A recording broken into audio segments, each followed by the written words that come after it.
Nah, ini adalah jumlah penduduk miskin versi World Bank. Ya. Artinya warga miskin di Indonesia ini ternyata adalah mayoritas.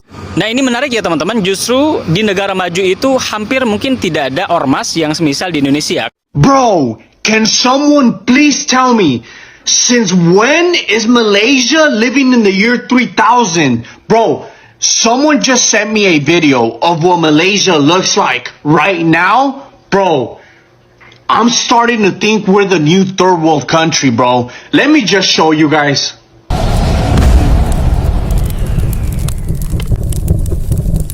Assalamualaikum warahmatullahi wabarakatuh. Jumpa lagi para sahabat dan teman-teman dengan Mas Farhan. Gimana kabar-kabarnya? Semoga kalian semua sehat-sehat sahaja. Yang baru bergabung di videonya Mas Farhan, jangan lupa bantu sokongannya dengan like, komen, share, dan subscribe-nya. Terima kasih banyak-banyak yang sudah bantu sokong channel ini. Semoga kalian semua dimurahkan rezekinya, dipanjangkan umurnya, dijauhkan dari malak bahaya oleh Allah Subhanahu wa Ta'ala. Amin, amin, ya Rabbal Alamin. Dan sekali lagi Mas Farhan minta maaf ya para sahabat, adanya banyak yang meneror Mas Farhan di kolom komentar dengan mengetik judul-judul ya para sahabat. Dan Mas Farhan sudah repot kepada YouTube. Bahkan Mas Farhan juga delete, tak boleh komentar lagi. Tapi malah datang lagi para sahabat, bantu repot para sahabat ataupun delete gitu macam itu para sahabat. Dan ini para sahabat, video kali ini Mas Farhan akan ngebahas sebuah video yang sudah di-tag di TikTok Mas Farhan tentang kesejahteraan masyarakat yang ada di Indonesia. Tapi faktanya rata-rata banyak yang miskin para sahabat. Tak sama dengan data yang ada di Malaysia. Malah angka kemiskinan yang ada di Malaysia sangatlah rendah dan rata-rata kehidupan di Malaysia itu meskipun yang dikatakan tak punya macam itu. Tapi rata-rata punya kereta para sahabat. Itu setiap pergi ke perumahan di Malaysia rata-rata ada 4 biji, ada 2 biji, 3 sampai 5 biji kereta macam itu para sahabat. Karena dilihat dari data memang sedikitnya angka kemiskinan di Malaysia berbanding di kampung Mas Farhan. Karena apa? Di negara kita itu tak boleh maju-maju.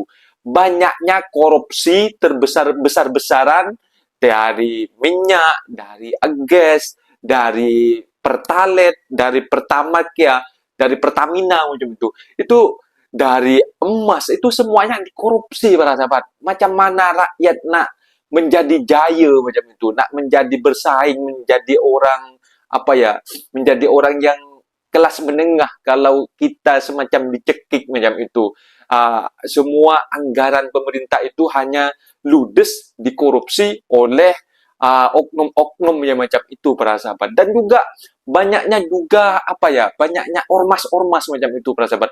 Karena adanya banyak ormas di sana, banyak investor lari karena mereka terlalu dipalak macam itu, dimintain duit keamanan, dimintain dari ormas 1, ormas 2, ormas 3 macam itu. Bukan hanya ormas, katanya dari aparat pun ada para sahabat. Dan para sahabat penasaran seperti apa videonya?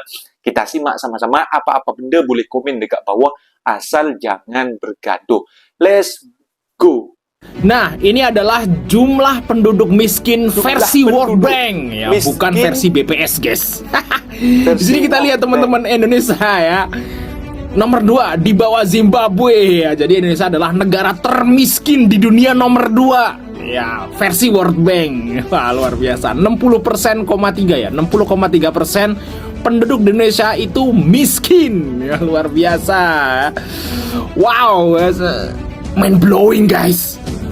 Bank Dunia ungkap 172 juta orang Indonesia masuk kategori miskin. Itu sekitar 60,3% teman-teman. Artinya warga miskin di Indonesia ini ternyata adalah mayoritas. Ya, Bank Dunia beberapa waktu lalu menyatakan bahwa 60,3% penduduk Indonesia di tahun 2024 atau sekitar 171,91 juta jiwa tergolong miskin. Ini berdasarkan standar negara berpendapatan menengah. Pokoknya pengeluaran yang kurang dari Rp115.000 per hari itu dianggap miskin. Diproyeksikan di tahun 2027 jumlah penduduk miskin ini akan berkurang dan kemudian menjadi 55,5%, tapi masih mayoritas. Nah, tetapi kalau pakai standar kemiskinan internasional, ternyata cuma 1,3% aja penduduk yang tergolong miskin di Indonesia. Nah, ternyata beberapa waktu lalu juga ada penuturan dari BPS yang memberikan standar kategori miskin. Orang-orang yang memiliki penghasilan lebih dari Rp20.000 itu dikategorikan bukan miskin. Tentu saja ini menimbulkan kritik dan keheranan dari netizen. Namun lagi-lagi BPS menuturkan bahwa mereka menggunakan data keseluruhan pendapatan perorangan. Kalau ekonomi di Indonesia semakin parah dan banyak investor yang kabur, maka tidak menutup kemungkinan angka kemiskinan di Indonesia justru terus bertambah. Indonesia ternyata dinobatkan sebagai warga paling tanda kutip bodoh kedua terburuk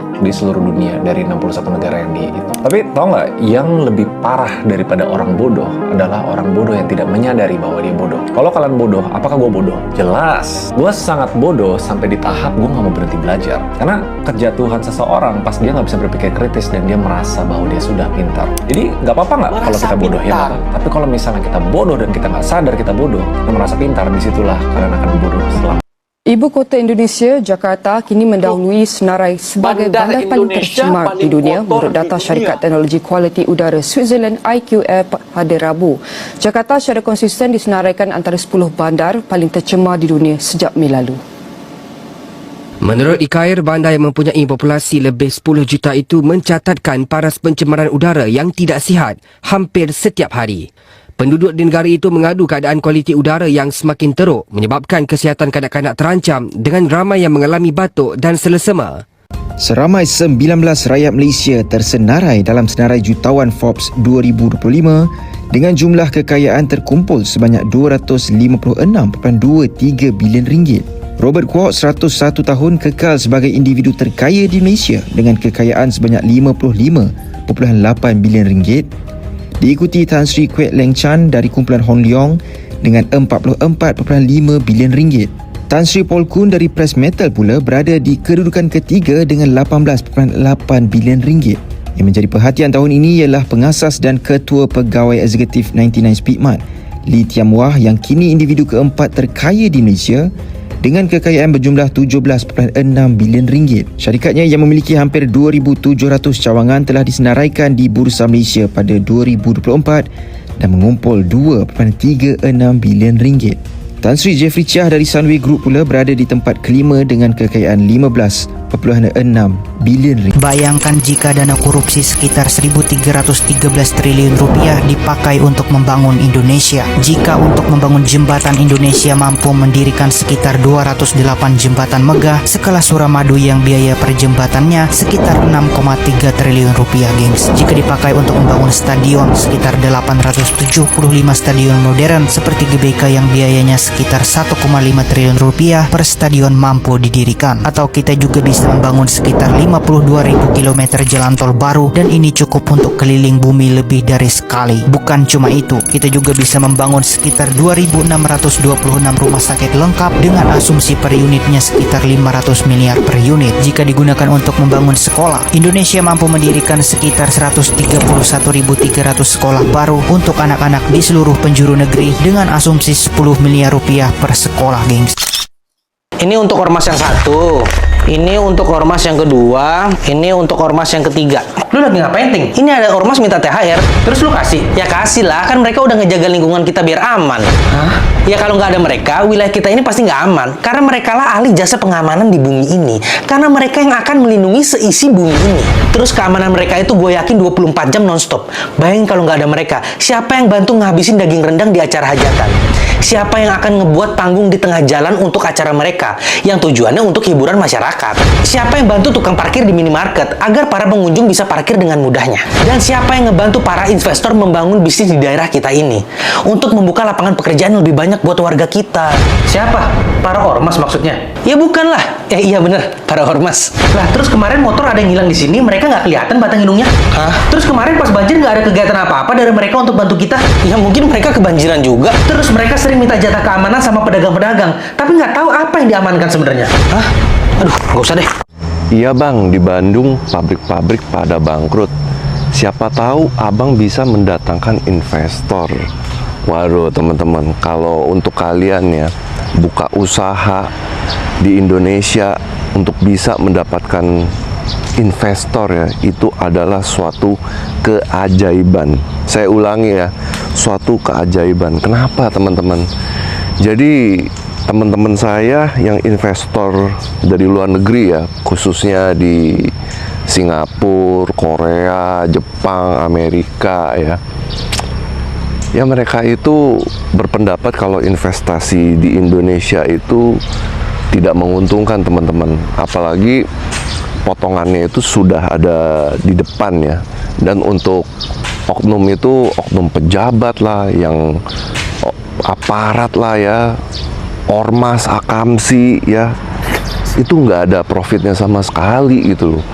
Saya mau bercerita ya tentang teman saya yang seorang konglomerat. Jadi dia itu berhasil mendapatkan investor dari China untuk membangun pelabuhan dan smelter. baru survei tanah. Kantor udah didatangin ormas, cu. Udah didatangin ya kan, ormasnya yang berbau spiritual gitulah, gila.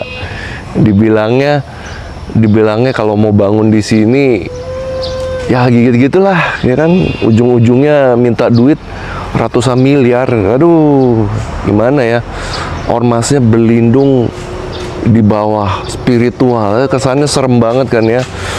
Ya jadi gimana ya, jadi investor ya sudah pasti kabur lah. Dan kalau untuk saat ini ya, investor dari luar negeri tuh udah bule-bule bilang, wah korupsi di Indonesia tuh parah sekali. Jadi kalau untuk mendapatkan investor, saya bilang itu keajaiban, butuh ritual, butuh dukun. Sad but true. Tapi kenyataannya seperti itu ya. Kalau Indonesia ini tetap bertahan ya, dengan cara-cara seperti ini ya, nggak akan maju deh, nggak akan maju. Beneran kata Timothy Ronald, 2030 bisa bubar. Jadi gitu teman-teman ya. Jadi saya doakan kalian hoki berhasil, kaya raya, sehat dan bahagia selalu. Salam Jok. Nah, itu dia para sahabat dan teman-teman video yang sudah kita simak. Dan memang miris ya para sahabat, dari banyaknya korupsi dan juga banyaknya ormas dan juga oknum-oknum. Bahkan bukan hanya ormas katanya, aparat pun katanya juga terlibat, bahkan minta uang ratusan miliar. Buat apa para sahabat? Padahal investor itu juga menguntungkan bagi negara Indonesia. Karena apa? Karena juga adanya investor yang menanam lembu dekat sana para sahabat, semacam kilang macam itu, juga menciptakan lapangan pekerjaan kepada anak-anak muda di sana para sahabat. Tapi banyak investor yang kabur, dan juga karena sudah terkenal dengan adanya pemalakan dan juga terkenal dengan banyaknya korupsi di Indonesia, kita harus membenahi para sahabat. Para pejabat-pejabat itu harus banyak nengok sebuah video agar kalian itu berkaca-kaca macam itu. Nengok video tentang negara-negara yang sudah maju tak ada ormasnya macam itu. Jangan kita cakap dengan berbanding dengan Malaysia nanti ada yang panas pula ya macam itu para sahabat. Kita ini tak nak negara kita ini jauh tertinggal dan juga menjadi negara yang gagal macam itu. Bukan hanya kita berkuar-kuar di media sosial, tapi tak ada bukti untuk memajukan negara kita macam itu para sahabat. Dan apa ya para sahabat, tentang kemiskinan, kenapa itu kemiskinan itu tak ada habis-habisnya.